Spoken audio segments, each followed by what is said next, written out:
ప్రభు అయిన యేసుక్రీస్తు నామములో ఆనంద ఫౌండేషన్ వారి ద్వారా నిర్వహించబడుచున్న నా మంచి కాపరి అను ఈ కార్యక్రమానికి స్వాగతం, సుస్వాగతం.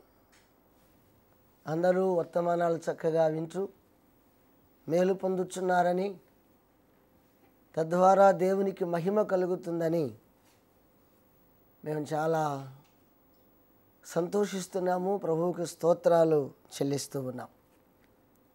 మన ధ్యాన భాగముగా మత్తయి సువార్త 5వ అధ్యాయము 10వ వచనాన్ని చదువుతున్నాను. మీరు చూసుకోవాలని మనవి చేస్తున్నాను. నీతి నిమిత్తము హింసింపబడేవారు ధన్యులు, పరలోక రాజ్యము వారిది. 2 మాటల ప్రార్థన. తండ్రి, మీ నామమునకు స్తోత్రాలు. అద్భుతమైనటువంటి ధన్యతలు అనే ఈ అంశాలలో అనేక విషయాలు మీ దాసుని ద్వారా కోట్లాది మందికి ఈ శుభవార్త ఛానల్ ద్వారా అందిస్తున్నందుకు మీ నామమునకు స్తోత్రాలు. చదివిన వాక్యమును ధ్యానించుచు ఉండగా మీరే నాతో మాతో మాట్లాడుమని, కృప చూపుమని, ఆత్మదేవా మీ కార్యము జరిగించుమని యేసు నామమున వేడుకొనుచున్నాము తండ్రి, ఆమేన్. ప్రభునందు ప్రియులారా, మరి ఒక చక్కటి వర్తమానాన్ని మీ ముందుంచి అవకాశం కలిగించిన దేవునికి మహిమ కలుగునుగాక. నీతి నిమిత్తము హింసింపబడేవారు ధన్యులు. నీతి ఎలా కలుగుతుంది అనేది మనం గత ప్రసంగంలో చెప్పుకున్నాం. మరొక్కసారి చెప్పుకున్న తప్పేమీ కాదు. నీతిమంతుడు లేడు, ఒక్కడును లేడు. అందరూ పాపము చేసి దేవుడు అనుగ్రహించు మహిమను పొందలేకపోతున్నారు. ఇది సార్వత్రిక సత్యం, కాదనుటకు వీలు లేని విషయం. తల్లి గర్భమున పుట్టిన ప్రతివాడు అవినీతిమంతుడు, పాపి. మరి నీతిమంతులు ఎవరు, ఎలా అవుతారు? క్రీస్తు యేసునందు విశ్వాసం ఉంచి తన ప్రశస్త రక్తము చేత కడుగుబడి విశ్వాస నియమమున నీతిమంతులుగా తీర్చబడుదురు అని బైబిల్ స్పష్టంగా చెప్పింది. తీర్చబడిన వారు కూడా ఉన్నారు. వారిని బట్టి దేవునికి మహిమ కలుగునుగాక.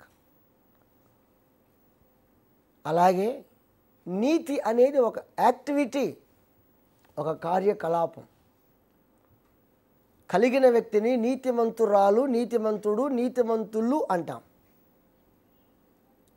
అది ఒక ప్రక్రియ. నీతిమంతులైన వారు ఆ నీతిని కొట్టొచ్చినట్లుగా మాటలోను ప్రతి విషయంలోనూ చూపించవలసిన, రుజువు చేసుకోవలసిన అవసరత ఉంది. యేసు ప్రభువారి విషయంలో శతాధిపతి ఇతడు నిజముగా దేవుని కుమారుడు అన్నాడు. పిలాతు భార్య ఆ నీతిమంతుని జోలికి వెళ్ళవద్దు అనే మాటలు మనం చదువుతూ ఉన్నాం.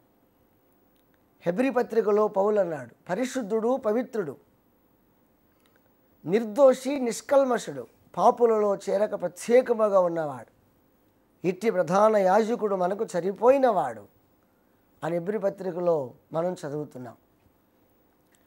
కాబట్టి యేసుక్రీస్తు నీతిమంతుడు, నీతి కలిగినవాడు. ఆయన మాట్లాడుచు అంటున్నాడు, నీతి కలిగి ఎవరైతే జీవిస్తూ ఉన్నారో వారు కలిగిన నీతి నిమిత్తము ఎవరైతే హింసింపబడతారో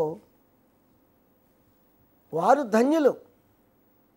వారు ఖచ్చితంగా పరలోక రాజ్యమునకు వెడతారు అని చచ్చు లేకుండా చక్కగా చెప్పారు యేసయ్య.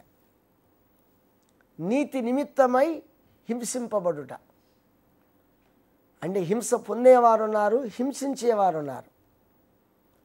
దీనికి మనం కొంచెం వాక్య వెలుగులో ముందుకు తీసుకువెడదాం.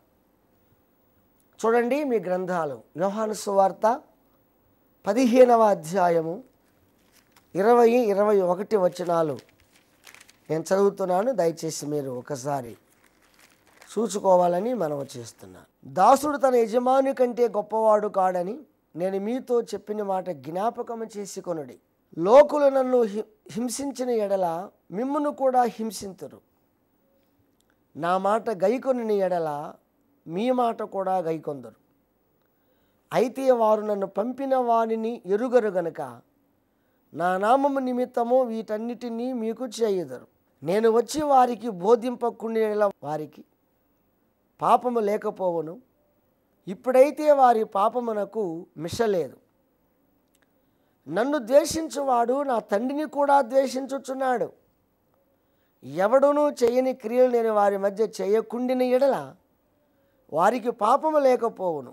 ఇప్పుడైతే వారు నన్నును నా తండ్రిని చూచి ద్వేషించి ఉన్నారు. అయితే నన్ను నిర్హేతుముగా ద్వేషించిరి అని వారి ధర్మశాస్త్రములో వ్రాయబడిన వాక్యము నెరవేరునట్లు ఇలాగూ జరిగెను. చాలా ప్రాముఖ్యమైనటువంటి విషయం. నన్ను ద్వేషించిన వారు మిమ్మును ద్వేషిస్తారు, నన్ను హింసించిన వారు మిమ్మును హింసిస్తారు. అలాగే నన్ను కూడా ద్వేషించారు, నా తండ్రిని కూడా వారు ద్వేషిస్తున్నారు అనంటూ యేసయ్య ఇక్కడ మనకు కావలసిన విషయం, ఒక ప్రధానమైన విషయం చెప్పారు. నేను ఈ భూలోకమునకు వచ్చి ఎవరైతే ద్వేషించుచున్నారో దూషించుచున్నారో వారి మధ్య నేను నీతిని బోధింపకుండా ఉంటే, నీతి గల కార్యములు చేయకుండా ఉంటే, నా వ్యక్తిత్వాన్ని రుజువు చేసుకునే గొప్ప కార్యాలు చేయకుండా ఉంటే, నన్ను పంపిన వానికి మహిమ కలిగించే కార్యాలు నేను చేయకుండా ఉంటే, వారు తెలియక హింసించారులే, తెలియక దూషించారులే అనుకునే వారము వారికి పాపక్షమాపణ కలిగేది. కానీ నన్ను పంపిన వాని యొక్క మహిమను, మహిమగల కార్యములను బాగా ఆలోచించండి. నేను ఈ జనుల మధ్య చేస్తున్నాను. నేను ఎవరినో, నా వ్యక్తిత్వం ఎలాంటిదో, నేను ఎవరినో, నన్ను పంపిన తండ్రి ఎంత గొప్పవాడో నా మాటల వలన, నా కార్యాల వలన స్పష్టంగా రుజువు అవుతుంది. అయినప్పటికీ వారు ఏం చేస్తున్నారు? నన్ను ద్వేషిస్తున్నారు, నా యందు విశ్వాసం ఉంచిన మిమ్ములను ద్వేషిస్తున్నారు లేక ద్వేషిస్తారు. నా తండ్రిని కూడా వారు ద్వేషించుచున్నారు. అంటే వారు తెలిసి కూడా తప్పు చేస్తున్నారు. వారి సత్యాన్ని గ్రహించేటువంటి జ్ఞానము వారికి లేదు. ఎప్పటికైనా వారి తప్పు వారు తెలుసుకొని క్రీస్తుని నిందించుట, హింసించుట, క్రీస్తు బిడ్డలను నిందించుట, హింసించుట, పంపిన తండ్రి అయిన దేవుణ్ణి నిందించుట, హింసించుట తప్పే అని వారు తెలుసుకుంటే వారికి పాపక్షమాపణ కలుగుతుంది. కానీ ఆ తప్పు వారు తెలుసుకోకుండా అట్లాగే వారు ముందుకు వెడుతూ మేము చెప్పిందే కరెక్ట్, మేము చేసేదే కరెక్ట్ అనుకుంటూ ఉన్నట్లయితే వారికి అసలు పాపక్షమాపణ కలుగదు, పాపక్షమాపణ లేదు అన్నారు యేసయ్య ఈ విషయంలో. ఎవరైతే హింసింపబడుతున్నారో, ఎన్ని హింసలు కలిగిన ఎవరైతే నీతిని కాపాడుకుంటారో వారు పరలోకానికి వెళతారు. కానీ హింసించువారు పాపక్షమాపణ పొందుటలేదు గనుక, పొందలేరు గనుక వారు పరలోకానికి వెళ్ళరు. మరి ఎక్కడికి వెళతారు?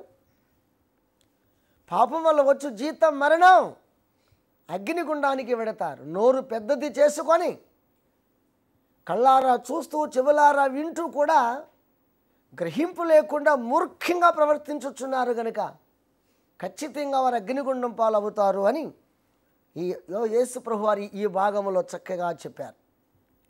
ఇలాగూ జరుగుతుందని లేఖనము కూడా చెప్పింది, వారు ధర్మశాస్త్రం కూడా చెప్పింది. అది జరుగు నిమిత్తం ఇలాగూ జరిగింది అన్నాడు.